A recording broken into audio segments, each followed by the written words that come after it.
Ahora vamos a ver la clase número 3 de Introducción al Pensamiento Cristiano. Recordemos que la predicación es una parte esencial y una característica del cristianismo. La predicación es esencialmente una institución cristiana. S. Dargan. Vamos a leer de nuevo la introducción. Informar al estudiante acerca de las escuelas y tendencias históricas más significativas en el campo teológico, resaltando sus aportes más valiosos y advirtiendo a su vez sobre los peligros que entrañan para la ortodoxia cristiana, con la intención de establecer una teología integral que incorpore en un solo sistema teológico todas las contribuciones dignas de consideración de los demás sistemas y tendencias teológicas previas y contemporáneas. Y seguimos con la patrística 2. El primer representante que vamos a ver se llama Ireneo de León. Él representa la escuela de Asia Menor y Siria. Ireneo de León era obispo de la ciudad de León. Sin embargo, su formación teológica fue en Asia Menor. Parece haber sido discípulo de Policarpo de Esmirna. Su primer característica es que no pretendió ser original, sino fiel. Podemos recordar a los filósofos que escucharon al apóstol Pablo en el Areópago. Ellos querían escuchar filosofías originales. Ellos eran muy esnovistas. Ireneo tenía un intelecto tan dotado que antes no había existido ningún pensador igual a él. Los teólogos especulan un poco, pero él trató de ser fiel. Tuvo doctrinas propias que antes de él no habían existido, y una de ellas es la doctrina de la recapitulación, que significa volver a tomar algo, rescatarlo y llevarlo a su conclusión. Tomarlo desde el lugar en donde perdió su razón de ser. Nosotros decimos, bueno, recapitulemos. Entonces Jesús volvió a tomar las cosas desde donde se echaron a perder y las llevó hasta el final. ¿Y dónde se echó a perder todo? Pues se echó a perder en el Edén. Él retoma lo que se perdió y lo lleva a feliz término. Ireneo valora de forma positiva a la historia. Este es otro punto. En este aspecto, muchos valoran a la historia de forma negativa, al creer que Adán y Eva iban a ser eternos y por causa de su pecado y de la caída, entonces todos fuimos arrojados del Edén y desde ese punto comenzó el conteo histórico para llegar a un final. Sin embargo, Ireneo pensaba que la historia era buena y que siempre había estado en el plan de Dios. Planteaba que así hubiéramos sido perfectos y sin pecado y sin caída, necesitábamos un proceso histórico de maduración como seres humanos. Él decía que un bebé puede nacer perfecto, pero necesita tiempo histórico para llegar a ser adulto. También indicó que con caída o sin caída, Dios mismo se vaciaría en Jesucristo para dejarnos un ejemplo de madurez, para dejarnos la estatura de Cristo a la cual debíamos llegar, tal como se plantea en Efesios 4:11. Por ello indicó que la caída de Adán y Eva truncó el proceso de madurez al cual debían llegar. Ireneo inaugura esa línea de pensamiento. Cristo recapitula la historia porque la historia es buena y no se puede desechar. Ahora seguiremos con Tertuliano de Cartago, que es el representante de la escuela de Occidente o Roma. Ahí vemos en el mapa cuál era el imperio romano de la época. Tertuliano era obispo de Cartago. Los primeros pensadores, contrario a lo que todos pensamos, venían de Cartago y no de Roma. Durante varios siglos, África no fue solo el lugar de origen, sino el centro del pensamiento cristiano en lengua latina. En ella se forjó el vocabulario teológico que luego pasaría a ser patrimonio de toda la Iglesia occidental. En ella florecieron las mentes más capacitadas del cristianismo latino. como Tertuliano, Cipriano y Agustín. En esta escuela se toma como representante a Tertuliano porque Cipriano siempre se consideró su discípulo y no alcanzó a tener la amplitud de visión y genio de su maestro. Y Agustín no fue solo un exponente del pensamiento teológico del norte de África y por consiguiente de Occidente, sino que se considera el sintetizador de todas las tendencias y escuelas teológicas. Los estudios jurídicos y retóricos de Tertuliano determinaron su forma de argumentación. En sus obras nunca abandonó las prácticas judiciales y su enfoque legal. Su formación filosófica se ve muy influenciada por el estoicismo, aunque él repudiaba de manera consciente y explícita toda intervención de la filosofía en los asuntos de la fe, tal como le pasaba a Tasiano y Hermias tiempo atrás. El repudio de Tertuliano hacia la filosofía era tan grande que en algunas ocasiones lo acusaron de ser antiintelectual. Pero en realidad lo que él pensaba era que una especulación desenfrenada podía llevar al error. Tertuliano es un pensador muy práctico y concreto. Varias de sus obras tienen mucho tono moral y reflejan su carácter rigorista y legalista. Esto se ve claramente cuando estuvo adherido a la secta de los montanistas. En la segunda mitad del siglo II, coincidiendo con el periodo de crecimiento de la Iglesia, se inició un movimiento ideológico muy peligroso para el desarrollo de la joven Iglesia: la tendencia rigorista. Esta nueva corriente, representada en su primera aparición por Montano y sus discípulos, surge de las mismas entrañas del cristianismo.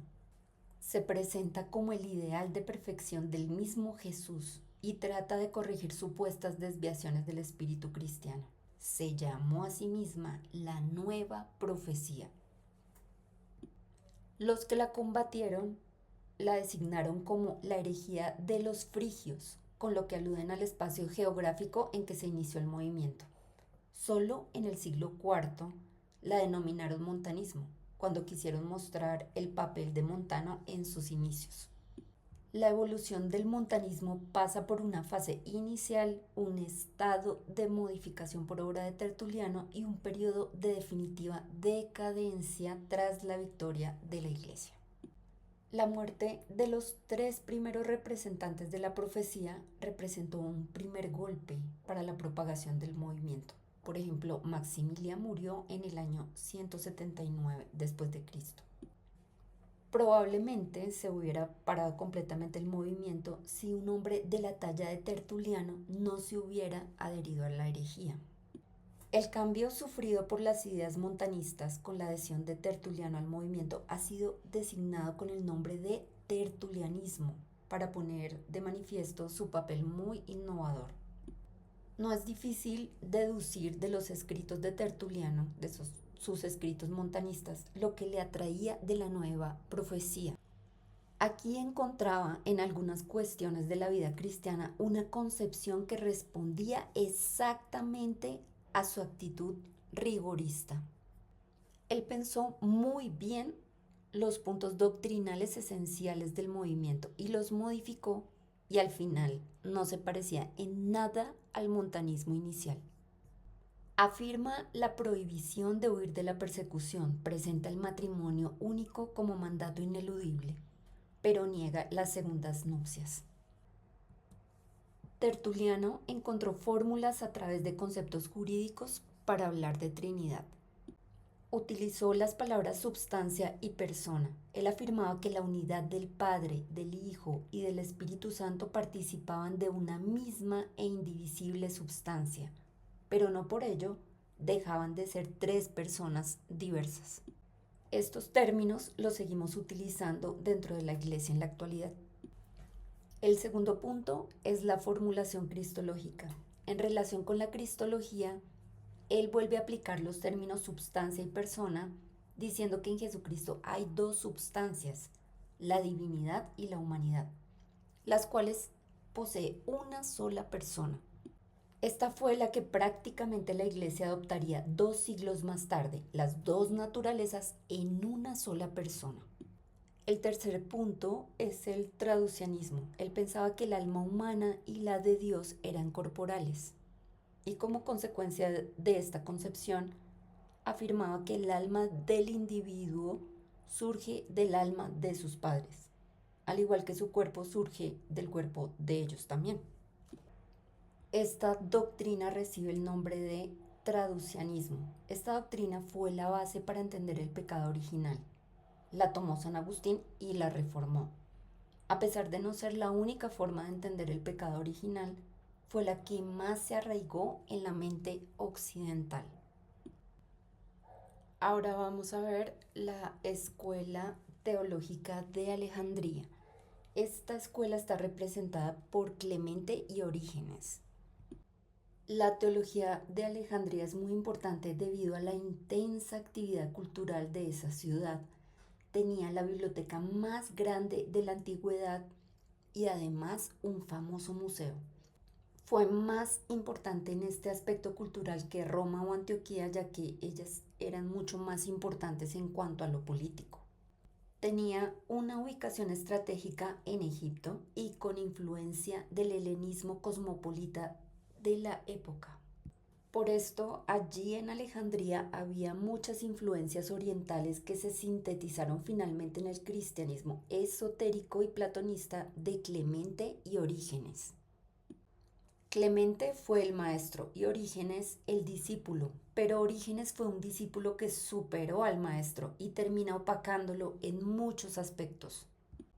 La diferencia con los teólogos que hemos visto hasta ahora es que Clemente y Orígenes vuelan muy alto con especulaciones y mucha originalidad, y de allí comienza un nuevo tipo de actividad teológica con muchos valores, pero también con muchos peligros.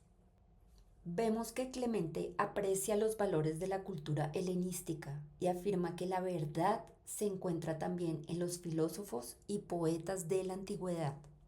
También dice que los filósofos tomaron las ideas de los hebreos, como lo dijo Tasiano, pero por otro lado decía que los filósofos conocieron la verdad por obra directa de Dios, así como los judíos recibieron la ley, con el objetivo de servir de guía para llegar a Cristo. Clemente ve en la interpretación alegórica uno de los instrumentos principales de la hermenéutica bíblica. Dice que todo texto tiene dos sentidos, uno literal y otro espiritual, que para él es muy superior y reservado solo para unos pocos. Él llegó a catalogar a los cristianos de dos formas, los simples cristianos y los verdaderos gnósticos, es decir, aquellos que manejan el conocimiento. Por esto, su pensamiento es señalado como de carácter aristocrático y reducido a una élite intelectual de creyentes. También utilizó el término verbo o logos para relacionar la filosofía pagana con las escrituras. En cuanto a Orígenes, vemos que fue un autor muy prolífico y tal vez el primer teólogo en elaborar una teología sistemática completa. Él postula tres diversos sentidos para un mismo texto que se complementan entre sí, un sentido literal, un sentido moral y un sentido espiritual. El sentido espiritual es el que más lo cautiva, pues allí es donde puede especular con mayor tranquilidad. Orígenes también reconoció la Trinidad y contribuyó bastante al desarrollo de esta doctrina. En cuanto a la cristología, él decía que en la persona de Cristo habían dos naturalezas, la humana y la divina, y que eran tan completas que se podían identificar atributos de la divinidad y acciones de la humanidad sin necesidad de aclarar a cuál de las dos naturalezas pertenecía. Es decir, cuando decimos que Jesucristo es omnisciente, no tenemos que aclarar que es omnisciente en la naturaleza divina de Jesús, sino que al decirlo sabemos que este atributo pertenece a su naturaleza divina, pero no es necesario decirlo o aclararlo. Esto se conoció más adelante como la comunicación de los idiomas. Esta comunicación de los idiomas fue un muy buen elemento para ayudar a identificar finalmente las herejías, porque cuando se habla demasiado de una de sus naturalezas, entonces parece que ahí se está gestando una herejía. Aquí vemos la comunicación de los idiomas y también vemos parte de lo que decía Clemente de Alejandría. Vamos a hablar de Agustín de Hipona. Él es el que cierra la patrística y la lleva a su punto máximo. Es uno de los teólogos que más escribía en contra de las doctrinas que más adelante la Iglesia Católica tomó para sí. A pesar de haber nacido en el norte de África, pertenecería a la escuela de Occidente o Cartago. No es posible encuadrar a Agustín de Hipona. Él trascendió todas las escuelas. Es el gran compendio de toda la patrística. Tiene 3 periodos que tienen que ver con su peregrinaje espiritual. Pasó por los maniqueos con su escrito refutando a los maniqueos. Los maniqueos es una doctrina dualista con 2 principios enfrentados en oposición permanente, el bien y el mal. Fue neoplatónico y por último llegó al Evangelio. En aquella época consideraban al cristianismo como una doctrina poco culta. Ambrosio de Milano derribó esos problemas intelectuales y como Ambrosio era retórico, Agustín quiso aprender cómo era esa retórica. Su conversión final fue porque Dios lo dotó para vivir de acuerdo a lo que se necesitaba para ser cristiano. Agustín dijo, dame lo que pides y pide lo que quieras. Dame la capacidad para que cumpla lo que tú quieras y después me puedes pedir lo que quieras. Como segundo punto están los escritos contra los cismáticos donatistas. Los donatistas era una iglesia paralela con sus propios obispos. Crecía a la par que la iglesia. En el norte de África habían muchas iglesias donatistas y eso era muy malo. El donatismo fue un movimiento religioso cristiano iniciado en el siglo IV en Numidia, que es la actual Argelia. Nació como una reacción ante el relajamiento de las costumbres de los fieles. Fue iniciado por Donato, un obispo de Cartago en el norte de África. Él aseguraba que solo aquellos sacerdotes cuya vida fuera intachable podían administrar los sacramentos, entre ellos el de la conversión del pan y el vino en el cuerpo y la sangre de Cristo, y que los pecadores no podían ser miembros de la iglesia. Como tercer punto tenemos la controversia con los pelagianos. Pelagio era un monje inglés que negaba la doctrina del pecado original. Él decía que nosotros no nacíamos con esa herencia de pecado. Evidentemente Pelagio no tuvo hijos. Cuando criamos a nuestros hijos vemos que tienen inclinaciones a pecar, pero Pelagio no creía en eso. Ahora vamos a ver algunos aportes de Agustín a la teología trinitaria. La primera es la doctrina de la procesión del Espíritu Santo. Esto quiere decir que el Espíritu Santo procede del Padre y o del Hijo. Esto es tan importante que quedó en el credo.